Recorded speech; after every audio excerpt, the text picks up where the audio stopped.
Hey, we're Oh, back. yay! It's us. Chapter 12. I feel like this book, does it feel like we've been making this podcast for a long time for this book, Brett? Yeah, like a year and a Yeah. half, it feels like. Yeah. And there's only like 13 chapters, but I don't know. Like, do there other podcast seasons have this many chapters, or is it just like, I don't know. Are we just tired? I'm tired. I was telling Brett I didn't sleep between the hours of 12:30 and 5 last night. So Yeah. that's probably That for young parenthood right there. Oh, the little baby. He's so cute, but oh my gosh, we don't sleep. He wants to party. Party all the time. Yeah.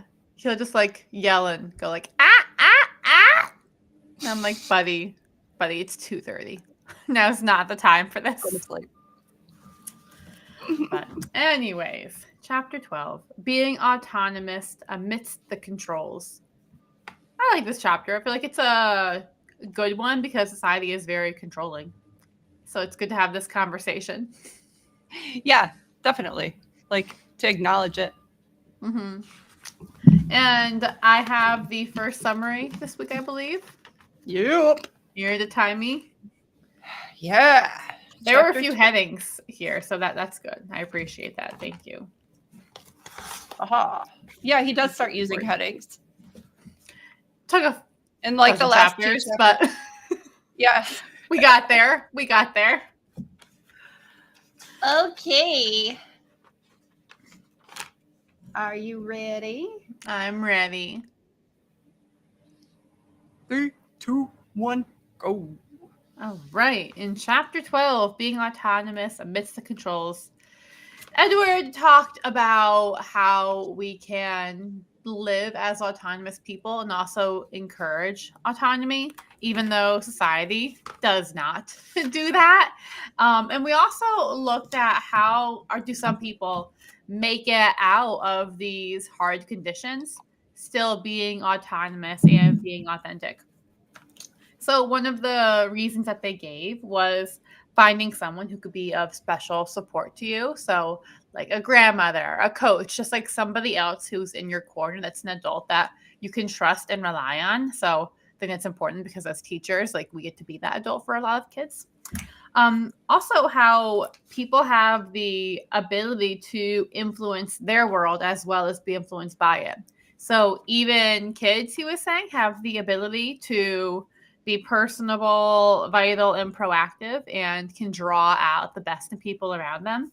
I kind of think it's a big ask also for kids, but it was mentioned in the book, so that's a summary. And then I looked at how if you are treating kids differently because you see like one kid seems to be more personable and more willing to, I guess not willing, but like more able to be trusted, then by the end of the year, you actually further separate the kinds of personalities that you have in kids. Like one kid is like, oh, this kid's trusted, it could be autonomous, and this kid needs to be controlled. You further exacerbate that dichotomy based on how you treat them. And then it also looked at how, people who come from challenging backgrounds, like a low socioeconomic status, they said that these people can still be like exemplary people because if they might be among the small percentage of kids who are far above the mean on the psychological level, they may have someone special who gives them interpersonal attention. And then they may have developed expectancies that led them to interpret various situations as more autonomy supportive than they actually were. So kind of like looking at life through rose-colored glasses. So all that to say, it looked at how, ultimately we should be the ones encouraging autonomy in our students. And I think I went over time, didn't I? Because the timer I no longer see. Yeah. Okay. I think for my summary, I'm gonna kind of go off of that. Do it. Yeah. Okay. Time me up. Okay. Timer.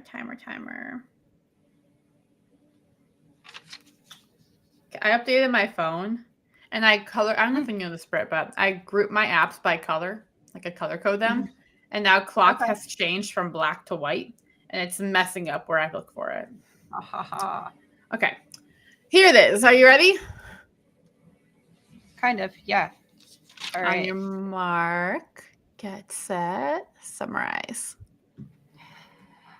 So for chapter 12, being autonomous amidst the controls, he really talks about people's motivation and how autonomy influences it, and how controlling our society is, our culture is, how controlling jobs, schools, even our communities. And because we have such controlling systems in place, it's creating a large, widespread need for autonomy, and how you can find autonomy support within your different environments. When we talk about the context of our students or children, really touched on an individual or a kid needing someone to be that autonomy support. And if they have somebody that influences, that really stands in their corner and influences their feelings of being autonomous and competent, then they can rise above, or they're more likely to rise above, the situational systemic oppressors. And how autonomy is absolutely so important for psychological and emotional development. And that's why, autonomy is at the center of a lot of what we do. Beautiful. Mm-hmm. So, looking at this chapter, what's a quote that stood out to you? There is a lot. I have a lot of different quotes written down. So, I'm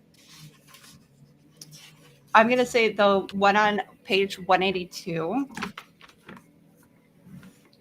Let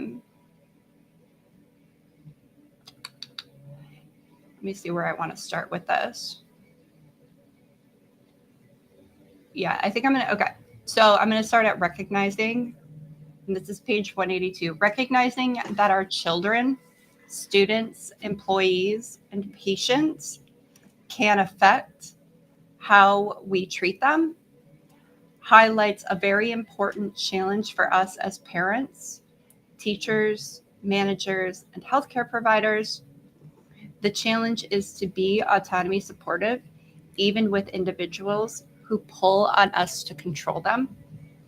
It is the more passive, compliant, and defiant individuals who are most in need of an optimal interpersonal context of involvement, autonomy support, and sensitive limit setting. But it is these individuals whom we have the hardest time giving it to. And that is like summarizes what I'm hearing from teachers when we talk about being autonomy supportive in our classrooms. Yeah. We either hear like they can't handle it, or they don't want it. Yes. All the time. Mm-hmm. So then what do you say to those teachers? Because, I mean, this is not just them. This is how people act when you see different behaviors, right? You're like, okay, like they need more control. So what advice do you give those teachers? So I actually started a new it's not a new technique. I've been doing it for years. I think when I started coaching, I was very much on the look at all this data, look at what the research says. And now I do Socratic questioning, where I'm like, well, let's think about you and your experiences. and how autonomy influences you and your motivation. And then let's think about the people that you love, like your partner, somebody really, really close to you. And what is it like when they're like micro or micromanaged? How does taking away autonomy affect them? Mm-hmm. And then it's once those connections are made, really understanding how autonomy influences negative behavior, maladaptive behavior, how people are going to, or the brain is going to fight for autonomy no matter what. Mm-hmm. The more controlling you get, the more it's going to fight for it, or the more it's going to check out. And I would say that compliance is a checkout method. Yeah. Fawning, right? It's just like, yeah, sure, okay. And then they either don't have their heart in the work, they don't do the work because they just shut down. And this is what you see. Like you see so much this in classrooms. Yeah. Yes, 100%. And it really comes down to putting autonomy up there on a pedestal in the same way we would put reading. Like if a kid can't read, you're not going to be like, oh, well, he just doesn't want to. He can't handle it. Mm-hmm. Like, exactly. No, how we teach students to read is how we can model and manage and facilitate autonomy in the classroom. But I love that example. It can't just be like, oh, let's do whatever you want. That's not autonomy, right? Like, mm-hmm. Yeah. No, it's so true. That's what I love that example that you gave too about reading. I feel like that makes it clearer for our listeners, hopefully. Yeah. There was something else I wanted to pull from. So number one, that quote is literally the one I bookmarked here in my book as well. Oh, is it? It is. You know, you and I, we're so synced with picking these things. Oh, yeah. But then there's another part I wanted to pull on where it talked about the caregivers and about the teachers. I'll probably be able to find it in live time. But anyways, it talked about how, it's on us to just really create that space and to bring the autonomy support. The quote I'll pull instead is going to be from page 196. And it says, meaningful change comes out of an organismic readiness. It comes when people feel that now is the time to change, when they are ready to enact a commitment to each moment. Pressuring does not help. Indeed, it is likely to hurt, just as blaming oneself is likely to hurt. When people feel pressured, compliance or defiance results. Compliance produces change that is not likely to be maintained, and defiance blocks change in the first place. Meaningful change occurs when people accept themselves, take interest in why they do what they do, and then decide that they are ready to do differently. And I like that one. Yeah, and I think it's good to keep that in mind because we have, whenever we write copy or anything like that, right, for people to read on social media, I try to write from the perspective of like, okay, what are they actually saying their problems are? Because people aren't probably going to come to you saying, I need to work on being more autonomy supportive. But they will say the symptoms, so what it looks like when you're not autonomy supportive. So, like, my kids act like they just need to be controlled. They act like they have to be micromanaged, or they won't do anything. But I think it's important for us to remember that when you're in that situation, all of the pressuring, all the stuff that we get done to us and that we've seen done for years and years is not actually effective. Like playing blame games, like none of this helps. We have to do this create a situation where people are going to want. Yeah. And that's actually that's one of the things that led me to this journey being in this realm in the first place years ago. Like how do I get my students to want to do this? It was that question. That's a good question. So I want to touch on what's called misplaced aggression. Mm.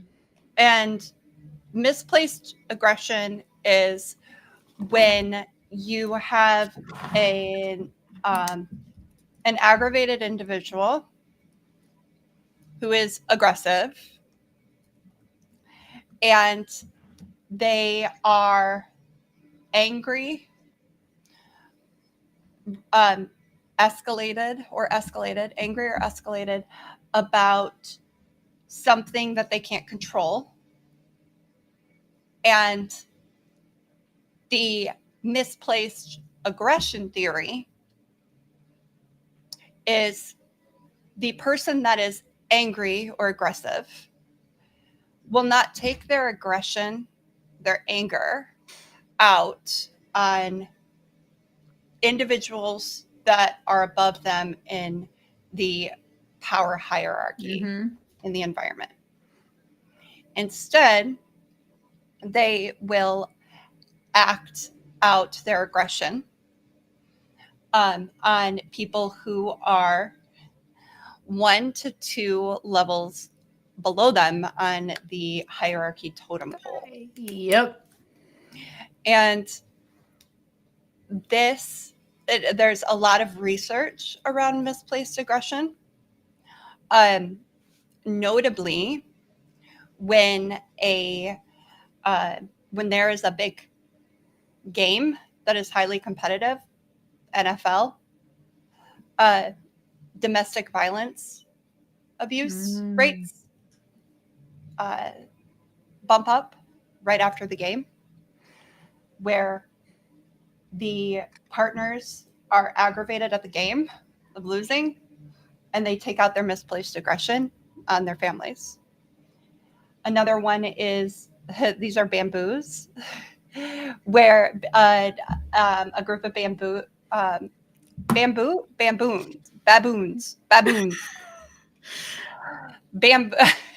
a plant. Baboons. I was like, okay, I'm trying to picture this. A group of baboons were studied, and baboons are a hierarchical mammalian species, primate species. Okay, similar to us, we're hierarchical, and when an alpha baboon is challenged and is beaten, they will attack not the lowest member in the totem pole, but they will attack the baboons that are 1 to 2 steps lower than them. And it happened over and over and over and over again that it became a center of study in behavior and moved from primate species to human observation. And they found it in humans too. But that misplaced aggression, it is so tantamount to understanding how to alleviate teacher stress, struggles in the classroom for both admin and for the teachers themselves, because teachers will have misplaced aggression and they'll be taking it out on their students without even realizing it. Yeah. And admin needs to understand that they're not going to come at you. They're going to come because it is human nature. Well, you know what? I can't say that. It is, whether it's human nature or learned social behavior, whatever the explanation is, it's happening and it's going to happen. They're not going to come at you, the admin. They're going to come at the staff members that are lower than them on the totem pole or their students. So we need, as admin and as leaders, we need to be making sure that teachers' psychological needs like autonomy are met in the classroom, so they're not taking it out on the people lower than them on the totem pole. Or, oh my gosh, mind-blowing concept, we could get rid of the hierarchy altogether. Take the lid off the pressure cooker. But I'm just here. No, you're so on it. And this stuff too, let me show you this. This is the book I've been making some minis for the village about lately. Oh. Have you read this one yet, Britt? Crucial Conversations? I've read part of it. Yeah, it's funny because this chapter that Oh. I was just talking about, or not just talking about, the chapter I was just reading and like making notes about was that concept, the misplaced aggression. But they're talking about it more in terms of like trying to have conversations and like problem solve, but same concepts. No, this is also true. Like, and this, what blows my mind too, is how, like, if you're listening to this podcast right now, you're probably like, oh yeah, I see this all the time. All aspects of it, like the pressure cooker, the misplaced aggression, the compliance, defiance, the fawning. Like, you see all of it, but no one knows what this is. Like, if you say, let's be autonomy supportive, people be like, what?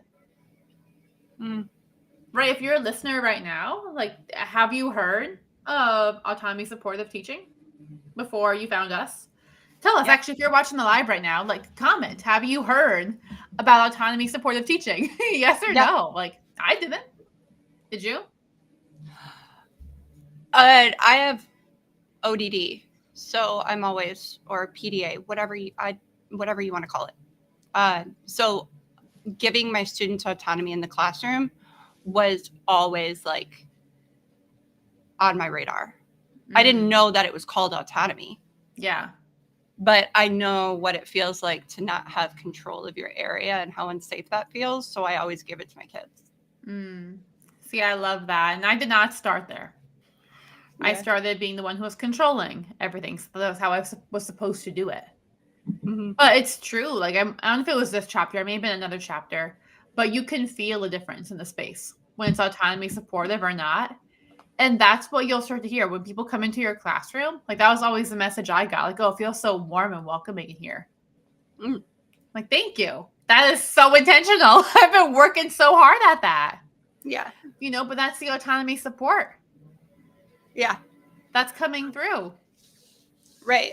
Well, if you provide an autonomy supportive environment, you're pretty much telling the brain that it is safe. Yeah. If you provide a high controlling environment, you are subliminally priming. You are priming the brain to be like, ooh, there is a reason why she needs or they need so much control in this classroom. What is it? There's something that's not safe. There's something that's not safe. That's what you're doing when you feel like you have to have a lot of control or things are just going to go crazy. You are setting the brains that come into your space, you're setting them up subliminally, unconsciously, to have a higher threat response or higher fear response when they get to you. Yeah. Because there's got to be a reason. Why do you need? Also, you'll probably see too, if you are like the one teacher on your team who is autonomy supportive in a school that is not. Oh, I love you. I'm so sorry. We're so sorry. But you're going to also feel the brunt of that when the kids come into your space and they finally get to be safe. Yes. Yep. And then you're going to have everybody in the world telling you that, oh my gosh, well, you need to have more control. They don't do that for me. Oh, no. They stopped doing it for me. I just started barking at them. Just kidding. I would picture that, though. I guess a great strategy. Come into my classroom, I'm like, woof, woof. Honestly, no, just growl like that instead. Hey, that's a strategy. Action step. Yeah. That's what I should have started doing. I should have started going like she did. She's a notorious hisser. She just goes. I love that. Just hiss. Amazing. Hiss. I thought it was hilarious. Growl. So then what would you say to teachers who are in a controlling school? Well, honestly, okay. Is it gonna be Right quit? now. You're gonna Right say now. quit, Brittany. I'm not going to say quit. I say look for a different district. Look for a different school. I'm not messing around with these schools anymore or these districts. There is a point where we have to acknowledge that our martyrism enables a system that is harming children at a mass rate. There's a point where that needs to be talked about. And that's a t-shirt right there. That's a slogan right there. Mm-hmm. Like, it's not okay because there are districts that are trying so hard. There are schools that are trying so hard. Yeah. Like we partner with them. Like we see these schools. Like there are incredible school leaders out there who are doing this work every single day. They're trying to think of how they can be autonomy supportive with their staff. Like they're intentionally planning these things. They're investing in like us doing PD to come to their schools and teach their teachers about regulation. They're paying for coaching for their teachers. They're paying for courses for their teachers. Like these schools exist. That prioritize psychological and neurological needs, that are prioritizing using universal supports in their classroom, that are prioritizing relationship building and taking and stepping away from the methods that are notorious for not working, like scripted curriculum. Right? There are schools out there that are doing that every day. You are not stuck. Find the school where you can flourish. And when you say, well, what about my students? I know. And that sucks. That sucks. But that doesn't make the system better. And that's what we need to make this. We need to change the system. We need to work on changing the system. And using our students as an excuse to not hold the district accountable, that's not fair for them either. It sucks. Yeah. Well, I mean, it sucks, but at the same time, like at least we're having these conversations, which 10 years ago we weren't. Yeah. 10 years ago it was like, oh, well, where can I get a Pinterest bulletin board? Like where, how can I make my room look cute? Like now we're talking about, okay, what the processes that are occurring, the systems that are occurring are harmful and nobody is succeeding. So how do we change them? And if the school system doesn't want to have that conversation, don't stay with the school system, because that school system needs to go through a district level change. Yeah.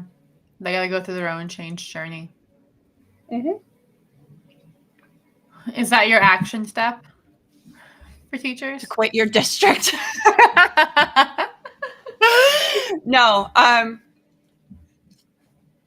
You know what? Honestly, my action step, in order to have an autonomy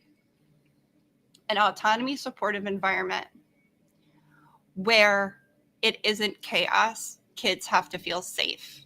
They have to trust the environment. They have to trust that you're going to take care of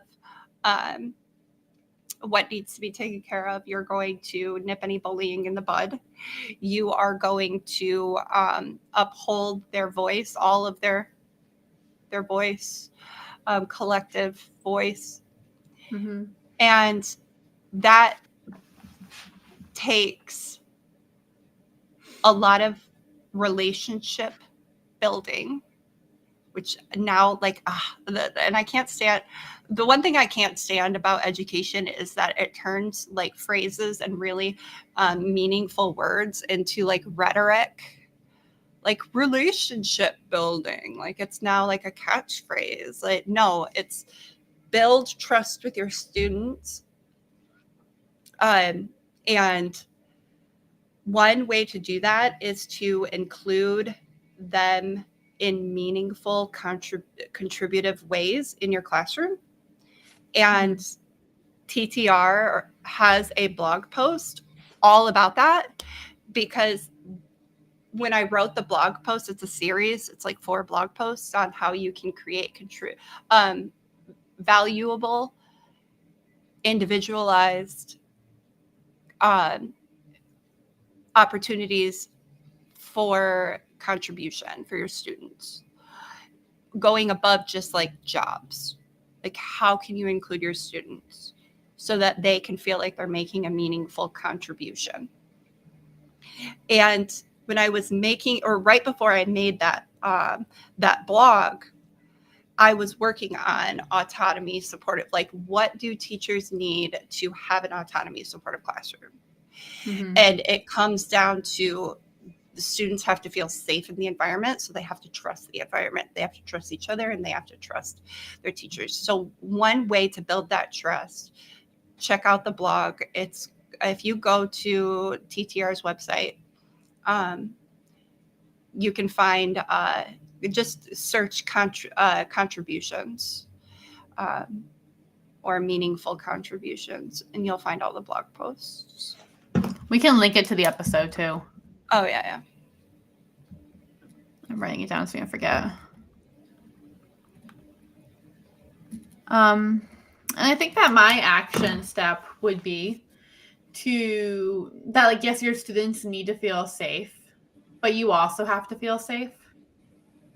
And if you are in that pressure cooker environment, like, there has to be someone who says, I'm not going to do this. I'm not going to keep this cycle going.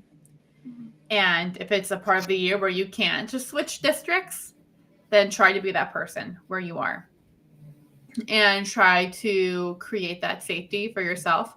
Come in and regulate, be intentional. I don't know how many times I talk to teachers and I'm like, oh, did you intentionally breathe during the day? It's like, oh, no, not the entire day. Like, find time to intentionally check back in with your body and remind yourself that you're safe, and regulate yourself to the point where you can feel that and then be that in your space. Yeah. And I think that's all she wrote for today. Yeah. We got one more episode. Our finale. Woo! Crazy. We're almost done. No. That's why we do what we do. And then we have to pick our book for season 4. So if you guys have any suggestions for books or topics that you would like us to cover, let us know. Yeah. Message us on Instagram or comment on this live if you're watching this live, and give us some topics. We will listen to you and take that into consideration for our next season. All right. In the meantime, I'm Ashlyn. I'm Brittany. And we hope that you feel remoralized and re-energized. See you next week. Bye. Bye.